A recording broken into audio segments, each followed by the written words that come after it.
Guys, मैं आप सभी का बहुत बहुत स्वागत करता हूं एक नई शानदार और जानदार वीडियो में। मेरा नाम है हिमांशु सांगवान। जैसा कि आपको पता है DCCC वैकेंसीज आ चुकी हैं और हम सब ने कहीं ना कहीं उसकी तैयारी में जुट चुके हैं और कड़ी मेहनत से लगे पड़े हैं तैयारी करने में ताकि हमारा सिलेक्शन हो जाए।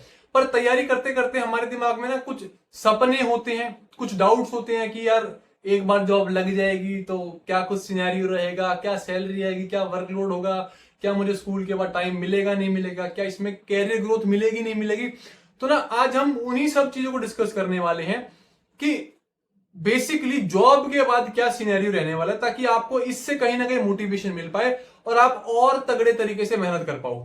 तो मैंने एक चेकलिस्ट बना ली है जो मुझे आप सभी के साथ शेयर करनी है और मैं इसको एक वन टेक में रिकॉर्ड करने वाला हूं ताकि आपका एक्सपीरियंस कहीं खराब ना हो और मेक श्योर कि आप वीडियो स्किप ना करें। लगातार ही बताऊंगा आपको चीजें क्या हैं कैसे नहीं। तो स्टार्ट करते हैं हम पहली बात सैलरी से। हम तैयारी कर रहे हैं, किसके लिए कर रहे हैं भाई? मनी मनी, है ना। तो सैलरी भाई ज्वाइनिंग करते ही, आज ज्वाइनिंग करी, एक महीने बाद आपकी सैलरी एक महीने बाद ही आ जाएगी। ऐसा नहीं है कि टाइम लगेगा 2 महीने बाद, 3 महीने बाद, ऐसा कुछ नहीं है। एक महीने बाद ही आपकी सैलरी आ जाएगी जो कि होगी 60,000 प्लस।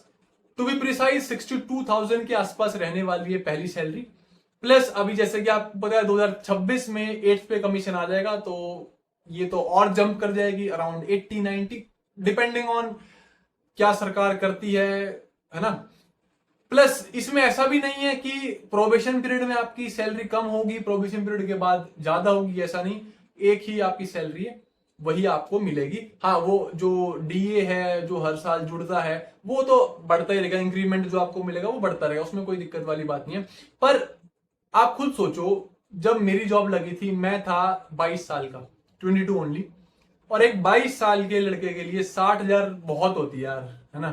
जिसमें घर में सब कुछ ठीक ठाक है, ज्यादा खर्चा खुर्चा है नहीं, तो मेरे लिए यार 60,000 बहुत थी। अब हाँ, डिपेंडिंग ऑन आपके घर के फैक्टर्स क्या है, आप किस हालात में रह रहे हो, वो 60,000 आपको कम या ज्यादा लग सकते हैं, बट मेरे लिए उस टाइम पे बहुत थे और मैं बहुत ज्यादा संतुष्ट था भाई। 22 साल का लड़का ना, मतलब दुनियादारी कुछ देखी नहीं और जेब में आ रहे 60,000, सरकारी मास्टर बन गया, ना कोई टेंशन कैरियर की ना कुछ। तो इससे ऊपर तुम, मतलब एक होता है ना लेवल ऑफ सेटिस्फेक्शन, तो इससे ऊपर तो तुम क्या ही लेवल ऑफ सेटिस्फेक्शन दे दोगे, है ना। तो ये चीज थी। अब हम सेकंड बात करते हैं वर्कलोड की।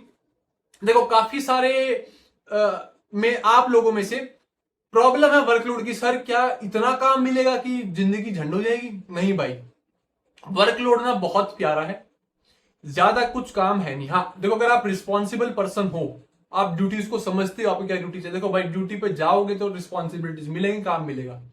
पर वो इतना नहीं है कि आप उसे कर ना पाओ और इतना भी नहीं है कि वो आपके मेंटल लेवल को खराब कर दे।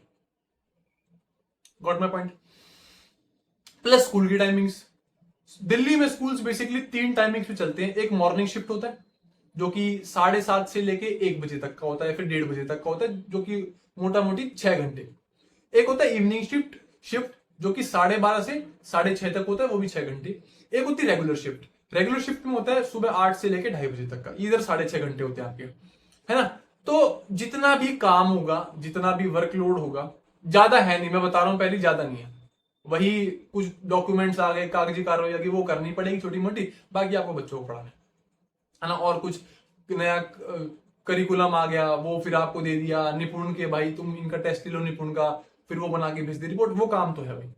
पर वो इतना ज्यादा नहीं है, मेरी बात मानो, कि आपको कुछ दिक्कत हो। अगर आप जॉली जॉली रहने वाले पर्सन हो, खुश रहने वाले पर्सन हो, तो 1% भी दिक्कत नहीं है काम में, ठीक है। ये बात होगी अपनी इसकी। अब बात आती है कि सर क्या इसमें कैरियर ग्रोथ है? ऐसा तो नहीं है कि जिंदगी भर में पीआरटी बनूंगा और पीआरटी बन के ही रह जाऊंगा भाई। कैरियर ग्रोथ भी बहुत प्यारी है। आप पीआरटी ज्वाइन करते हो, अगले 5 साल में आप प्रमोशन के लिए अप्लाई कर सकते हो, गिवन द फैक्ट आपकी क्वालिफिकेशंस हैं, ठीक है। तो 5 साल के बाद आप अप्लाई कर सकते हो अपनी प्रमोशन के लिए। अच्छा, कुछ ऐसे कहते हैं सर हमारी बीएड नहीं हुई है, तो भाई बीएड भी आप डिपार्टमेंट से अप्लाई कर दो, डिपार्टमेंट सारा खर्चा देगी, आपको स्कूल नहीं आना बीएड करने, आपको एक एससीईआरटी के जितने भी संस्थान है वहीं जाना है ना। आपको स्कूल में भी नहीं आना। अगर आप कह रहे हो कि बीएड मैं सरकार की तरफ से कर लूं, पैसा भी नहीं देना और सरकार करवा देगी आपकी बीएड, इससे अच्छा और क्या लोगे? समझ रहे हो? तो ये चीज है। उसके बाद टीजीटी के बाद आप पीजीटी बन जाओगे, पीजीटी के बाद vice principal and vice principal principal, तो आप प्रिंसिपल तक जा सकते हो। कैरियर ग्रोथ में सच कोई टेंशन नहीं, समझ गए। अब हम आते हैं ट्रेनिंग्स पे। देखो भाई, काफी सारे करिकुलम्स, काफी सारे प्रोग्राम्स चलते रहते हैं, और सबसे बेस्ट पार्ट जो मुझे लगा, सबसे बेस्ट पार्ट जो मुझे लगा वो ट्रेनिंग्स ही लगती हैं। ट्रेनिंग्स में क्या होता है, जो भी नया करिकुलम आया है, कोई नया प्रोग्राम आया है, तो आपको रिसोर्स सेंटर दे दिया जाता है, आप उधर जाओ, आपके उस जोन के या फिर आपके उस इलाके जितने स्कूल हैं वहां सारे टीचर्स आते हैं, और वहां पे बहुत एक हेल्दी कन्वर्सेशन, एक हेल्दी ट्रेनिंग होती है। ऐसा नहीं है कि भाई टीचर्स आ गए सारे बैठ जाओ चुप, कुछ नहीं करना, स्ट्रिक्ट माहौल, बिल्कुल नहीं।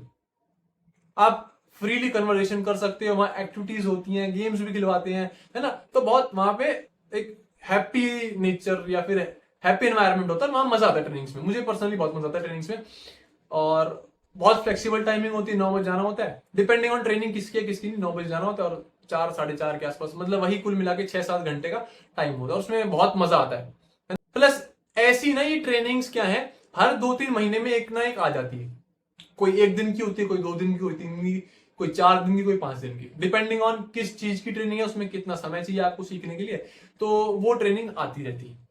अच्छा, अब ना इसमें क्या है, टीचिंग के अलावा भी आपकी कुछ ड्यूटीज होती हैं जिन्हें हम नॉन टीचिंग ड्यूटीज कहते हैं। लाइक सीबीएसई को एग्जाम आ गया, सीबीएसई का आपका 10th 12th का बोर्ड, उसमें आपकी इन्विजिलेशन ड्यूटी लगती है। आईएएस का एग्जाम आ गया यूपीएससी का, तो उसमें आपकी इन्विजिलेशन ड्यूटी लग सकती है। इलेक्शंस आ गए, इलेक्शन से आपकी ड्यूटी लगती है ना। सेंसिस हो गए, जैसे जो जनगणना होती है, पॉपुलेशन सेंसिस होते हैं, है ना, उसमें आपकी ड्यूटी लग जाएगी। जैसे इस साल तो अभी हुए नहीं है, या फिर इस डेकेड में तो हुई 2021 के बाद, तो होप सो अगले साल हो और आप सब उस टाइम तक ज्वाइन कर चुके हो, तो आपका भी उसमें नंबर आएगा। सेंसिस में ड्यूटी घर घर हटना है और अपने लिखने हैं, भाई इस घर में कितने बाढ़ है, कितने बच्चे, वो सब लिखना है। वो भी मतलब एक एट दी एंड ना, कहने का मतलब ये है, अगर मजे लेके करोगे ना, अगर उस जॉब को जीने में चाहोगे, हाँ भाई मुझे जॉब को जीना है, जबरदस्ती नहीं करना, तो मजा आएगा आपको, वरना तो फिर वही बोरिंग लाइफ हो जाएगी।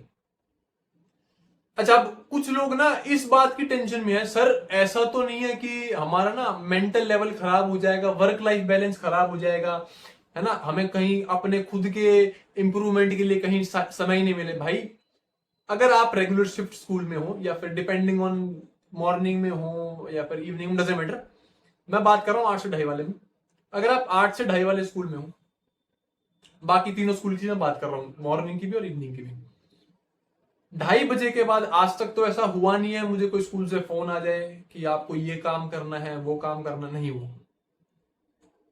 तो जितना भी काम वो आपके 2:30 बजे तक ही है, उसके बाद आपके पास 2:30 बजे के बाद पूरा दिन खाली है। आपको जो करना है करो, आप आगे एग्जाम्स की तैयारी करनी है वो करो, अगर आपको आगे प्रमोशन की तैयारी करनी है वो करो, अगर आपको खुद की स्किलमेंट अपस्किलमेंट पे तैयारी करनी है ना, खुद को अपस्किल करना है, कुछ खुद की पर्सनैलिटी डेवलपमेंट में कुछ स्किलमेंट पे काम करना है वो करो, कोई हॉबी क्लासेस ज्वाइन करनी है वो करो, खुद की चीजों पे ध्यान देना है वो करो। मतलब बेसिकली 2:30 बजे के बाद आप फ्री हो, आप कुछ कर सकते हो, आपके पास ऑलमोस्ट आधा दिन पड़ा है, जो आप चाहो वो करो यार, कोई नहीं रोक रहा। और ना सच केवीएस की तरह है कि प्रिंसिपल्स रोक रही है 4 बजे तक, 5 बजे तक स्कूल में बिठा के रखा हुआ है, और ना ऐसा है केवीएस की तरह कि आज लुधियाना में और कल डाल दिए कारगिल में तो ऐसा भी नहीं है। दिल्ली में है, नौकरी दिल्ली में ही आएगी। जब आपकी जॉब लग जाएगी, आपको 3 प्रेफरेंस भरने को मिलेंगी कि आपको बता दो भाई आपको इन 3 में से कौन से स्कूल चाहिए, मतलब आपको खुद ही भरना पड़ेंगे, और उन 3 में से आपको स्कूल नहीं मिलेगा, उन 3 के अलावा आपको कोई स्कूल पकड़ा दिया जाएगा, बट वो विद इन आपके 5 किलोमीटर के रेडियस में होगा। आपके एड्रेस से, करंट एड्रेस से वो दूर नहीं मिलेगा, उसकी आप चिंता मत करना। बाकी तो सब मौज बहार है भाई, कोई दिक्कत है नहीं। अब हम बात करते हैं, फ्री टाइम की बात कर ली, एग्जाम प्रिपरेशन की बात कर ली, अब हम बात करते हैं एक्स्ट्रा बेनिफिट्स की। भाई एक्स्ट्रा बेनिफिट्स, जो आपके खुद के बेनिफिट्स हैं वो तो आपको पता होने चाहिए कि आपके पास 8 सीएल होंगी और 10 ईएल होंगी, बेसिकली लीव्स होती हैं, तो 18 लीव्स तो आपकी पूरे साल में ही होगी, प्लस 50 दिन की समर वेकेशंस, 15 दिन की विंटर वेकेशंस और 5 दिन की ऑटम ब्रेक। तो ये काफी छुट्टियां हो गई हैं, और इन छुट्टियों में बाई चांस आपको कोई काम करने के लिए बुला लिया, है ना, क्योंकि डिपार्टमेंट क्या होता है, जो भी कुछ रिकॉर्डिंग का काम करवाना होता है या फिर निपुण का काम या फिर कुछ भी एक्सवाइजेड काम करना होता है तो आपको समर ब्रेक्स में बुला लेता है, क्योंकि टीचर्स छुट्टियों पे होते हैं। तो आपको कोई काम आएगा भी तो उसकी आपको एक्स्ट्रा लीव मिल जाती है, उसमें आपको टेंशन लेने की जरूरत है नहीं।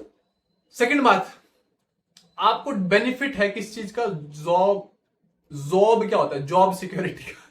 तो आपको बेनिफिट है जॉब सिक्योरिटी का। देखो भाई, प्राइवेट बुरी नहीं है, सरकारी बुरी नहीं है, बट सरकारी में ना एक सेटिस्फेक्शन होती है, मुझे पर्सनली होती है। क्यों? क्योंकि बाहर के काम की कोई टेंशन नहीं। प्राइवेट में क्या है कि कोविड आ गया, ले ऑफ कर दिए, निकाल दिए भाई, आप ढंग से काम नहीं कर रहे, निकाल दिए, कंपनी लॉस में चली गई, आपको निकाल दिया। तो उसमें एट द एंड आपको कुछ नहीं पता किस दिन आप इस कंपनी से बाहर हो जाओ। जॉब सिक्योरिटी में ही है भाई, कोई लड़का अगर 22 साल का लगा है तो उसकी जॉब 60 साल तक रहेगी, है ना। और ऐसा भी नहीं है कि भाई सरकारी जॉब ही सब कुछ है, डिपेंडिंग अपॉन यू कि आपके क्या प्रेफरेंसेस हैं, आपको लाइफ में क्या करना है। तो प्राइवेट भी अच्छी है, ऐसा कोई बात नहीं। और बेनिफिट्स क्या है, आपको एक मेडिकल कार्ड मिल जाएगा लाइफ टाइम के लिए, है ना।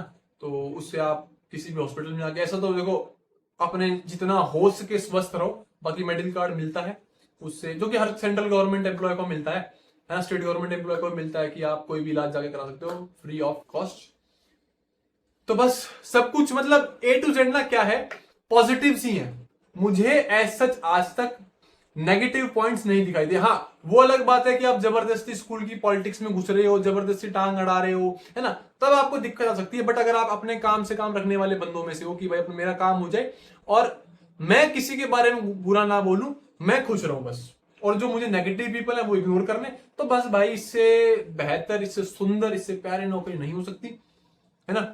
तो ये मेरा कुछ एक्सपीरियंस रहा है अभी तक, जो रह चुका है मेरा। और बस मैं ये कहना चाह रहा हूं कि जितना हो सके मेहनत कर लो, तैयारी कर लो।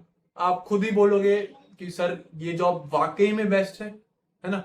और क्योंकि आपको तैयारी करते हुए अभी 10-12 दिन हो चुकी हैं, तो आप सब कहीं ना कहीं पार्ट बी में स्ट्रगल कर रहे हैं कि पार्ट बी के सोर्सेज क्या है, एनआईएस कहां से पढ़े, इग्नू के कौन से ब्लॉग्स पढ़े, 11-12 की साइकोलॉजी पढ़नी है नहीं पढ़नी है, 2022 के जो पीवाईक्यू थे उसमें इतने सारे सोर्सेज हैं कि उसकी सर पता लगी नहीं तैयारी कहां से करे, कहां से उसने उठा के क्वेश्चंस। तो ये मैंने आपके लिए ऑलरेडी करवा दिया है सारी चीजें, है ना। तो इसका जितना भी कंप्लीट क्लासेस का लिंक है वो आपको डिस्क्रिप्शन में फिर कमेंट बॉक्स में मिल जाएगा, और वहां से आपकी तैयारी बहुत ज्यादा बूस्ट हो जाएगी। फिर आपको सिर्फ पार्ट ए पे ध्यान देने की जरूरत है। तो ठीक है दोस्तों, होप सो आपको वीडियो अच्छी लगी होगी, कुछ जान के संतुष्टि हुई होगी, कुछ मन में उजाग्रता और आई होगी कि हाँ भाई अब तो और तैयारी करनी है। तो बस तैयारी करो, and thank you so much for having me, thank you so much.